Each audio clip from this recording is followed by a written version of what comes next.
What is going on in Diamond Races? Right here is a W213 E350, and it is an absolutely incredible car in the midsize luxury segment.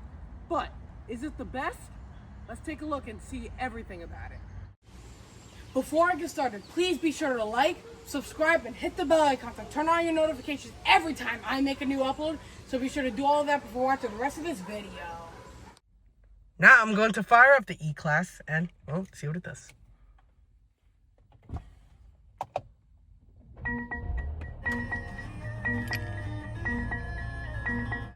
Now I'm going to throw it into reverse.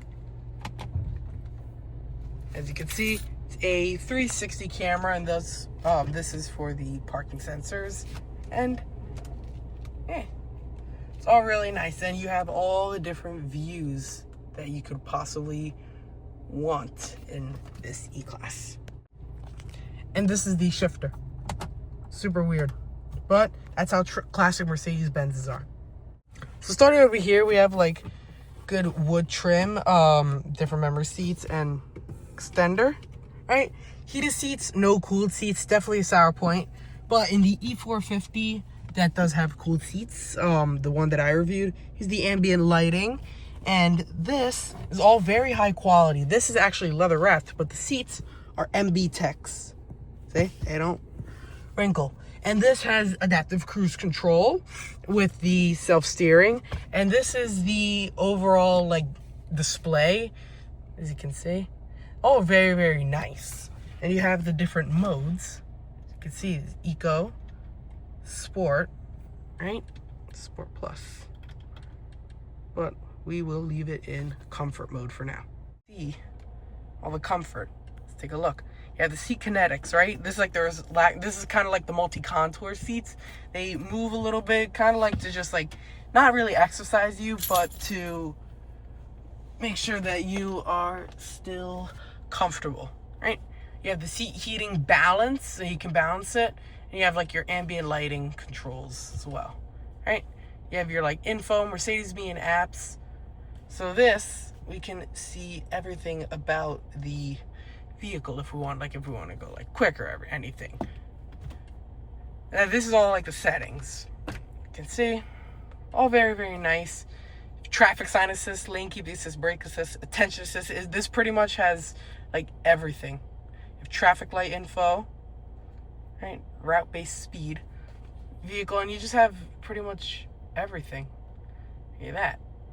See? Obviously, you'd want your daytime running lights on. And this is just like design display that you can want. Like I have the sport here. You can have classic. Right? Ambient lighting adjustment. Progressive. Which is weird, but the owner has it in sport, which is very, very nice. Display brightness. You can have the display off. So it's just like black. And yeah, overall, it's definitely very, very jam-packed with technology. But we have more trim here. You can open that up. Very, very nice. And this is to control everything, right? Auto start stop. Seats. They're comfortable, but they are MB Techs, which some people absolutely despise, including me. But, I mean, look.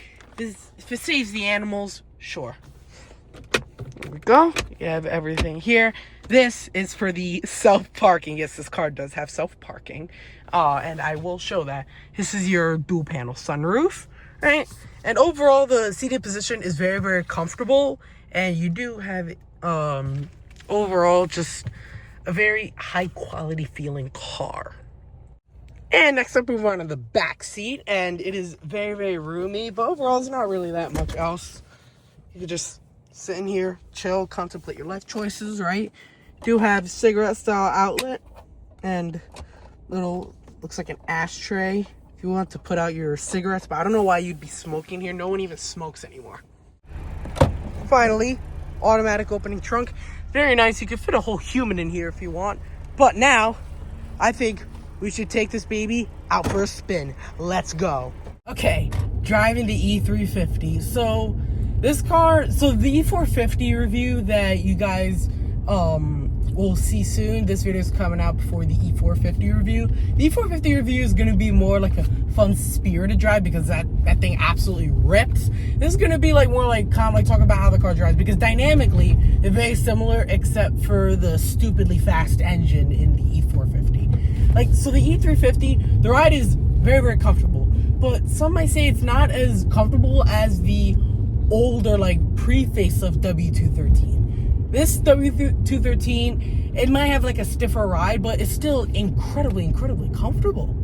And it's just absolutely incredible. I'm on a very bumpy road and it is still very composed. You can see everything. There's not really many blind spots. And the MB Tech seats, they're very comfortable. Interior noise is hushed. Very, very hushed, actually. Very good driving position. I do wish the steering wheel would go up a little bit more, but I mean, it is what it is. You can see everything. It's just absolutely amazing.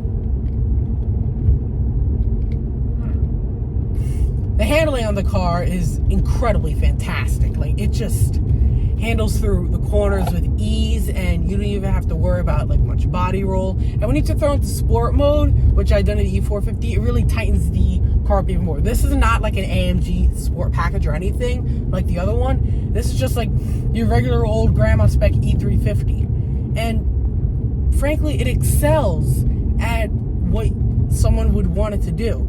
Sure, in Europe, the E180 with the like 1.5 liter turbo 4, I'll be fine for most like grandmas, you know, that won't drive fast. The E350 is actually considered more the up-level engine in Europe, but this is the base engine here, and you don't need 255 horsepower and something that'll go 5.9 seconds to 60 for like a little grandma car, you know.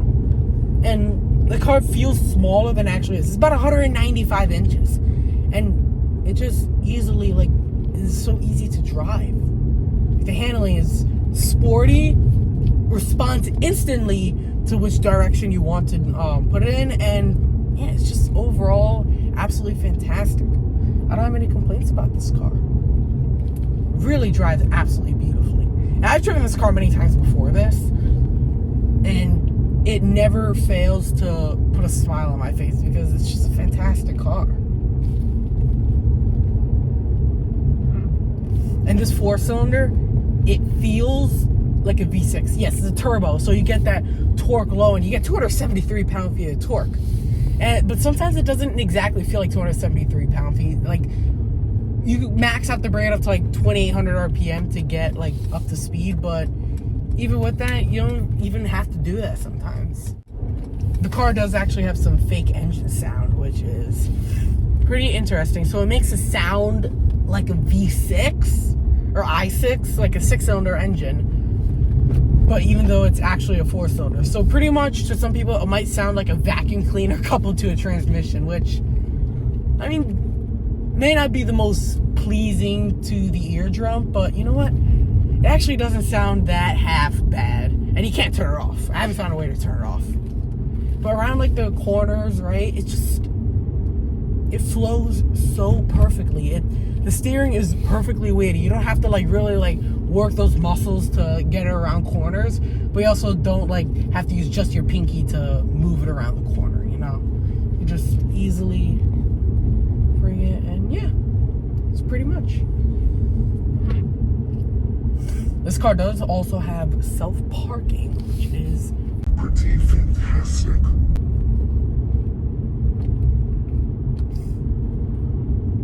The brakes are absolutely phenomenal. It feels like a sports car brakes, and you just have to tap it a little bit and the car immediately starts slowing down. And this is a car that, like, if I were to drive for like a 4.5 hour road trip, I could definitely do it in this car. I'll choose this probably even over my car, as long as it's not in the summertime.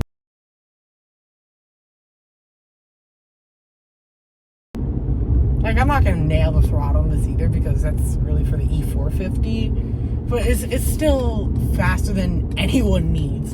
And no one needs like a car that can pull under 6 seconds 0 to 60, if I'm being honest, right?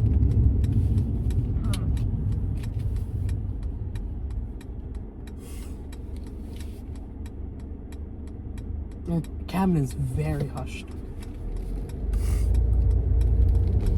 But if like merging power, yeah, like a good half throttle, that's all you need, and you barely even heard the engine. It's incredible.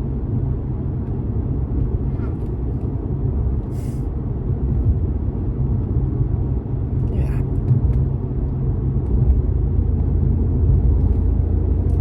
It's just a car that you can drive so effortlessly. Now, if you wanted to, like, you could. This is like the base E350. Jesus, that dude's cutting up traffic, swimming. Then the E450, which I drove. Then there's the E53, and then the big boy E63. And coming up, I'm going to show you the self-parking, which is pretty wild. It works incredibly well. I tested it off camera before, and yeah, it's just absolutely amazing. Car, like I said, does have adaptive cruise control, does have like lane centering assist, so if you wanted to, you can go like full hands off, but I'm not going to because that is unsafe driving.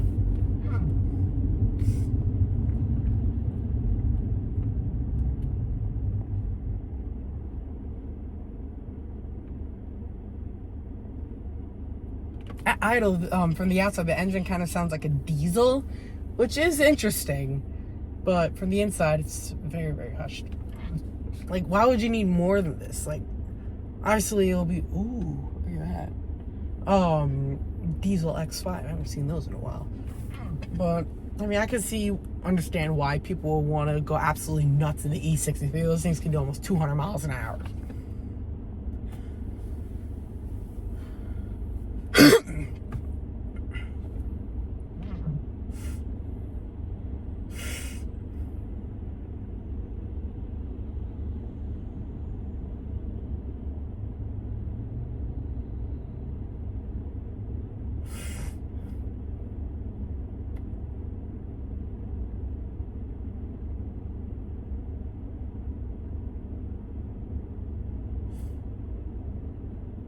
This guy's really close behind me.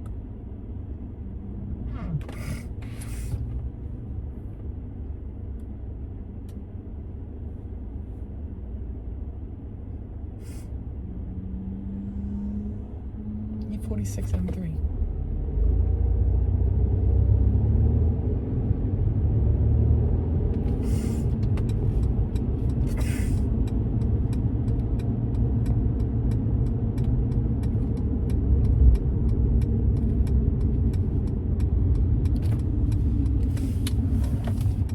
Turbo lag is not really noticeable here, which is good. And there are people literally in the way of the parking lot, but whatever. It's all good. I just sit in the middle. Oh, it's a doggy. Aww.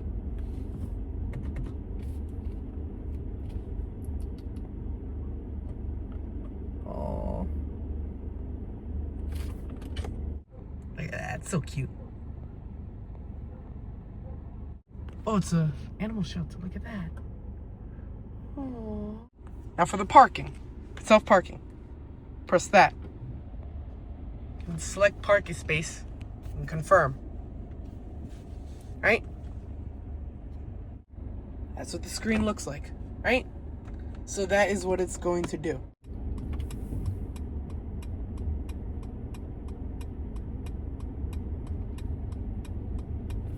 Hands are completely off. Just checking everything perfectly.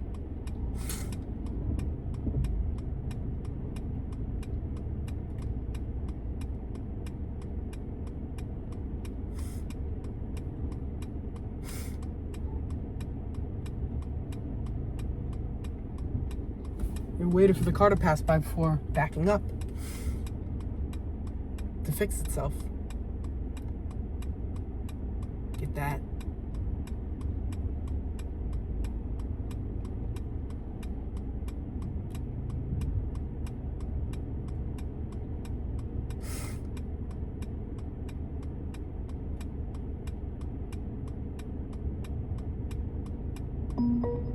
Done. So easy. Now for a nice calming drive back.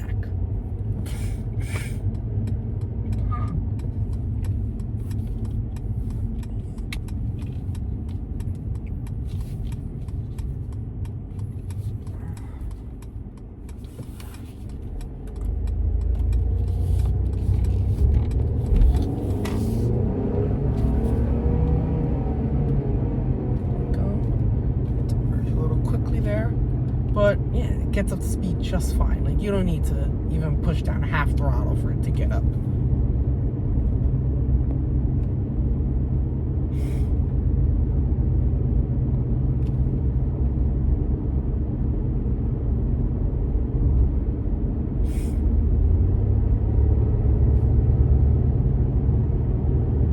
And you can feel when the turbo spools up. Now I'm going to engage the cruise control. Right. 47. So it is currently actively steering for me, but I am still holding on to the wheel.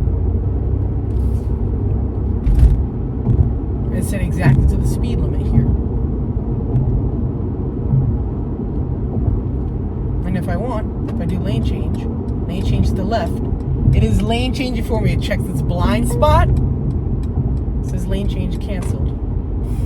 But if I want to lane change back to the right,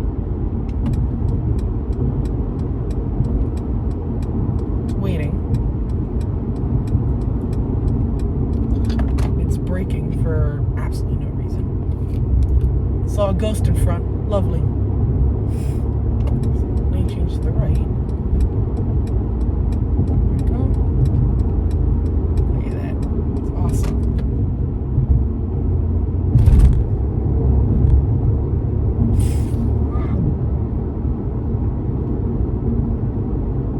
Overall, some of this stuff can be very finicky, like today's being finicky, but like other times I've tested it off camera and it works absolutely phenomenally. So you can't fully rely on this. Like, you can't literally just like have this thing self-drive, drink a beer or something, you know, you just cannot do that.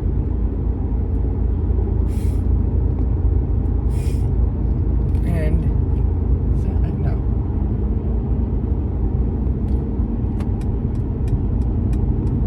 Lane change to the left. Okay. Did the lane change for me. Lane change completed. There we go. Now it works. Yeah, overall, it's a system that you can use, but it should really be used best on a full-on highway. Like, if you're driving on I-95 for like 5 hours, this is going to be so helpful. Like, if you need to let go to take like a drink or something, like a sip of your water, like, or like if you dropped your keys in the pit of doom, that's perfect. But you cannot use this as like a full Tesla autopilot tool. And even then, you should never ever be like full on like sleeping and everything in it, you know?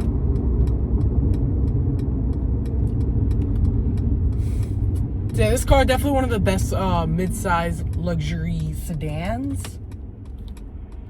And the W213, you'd imagine, would be even better.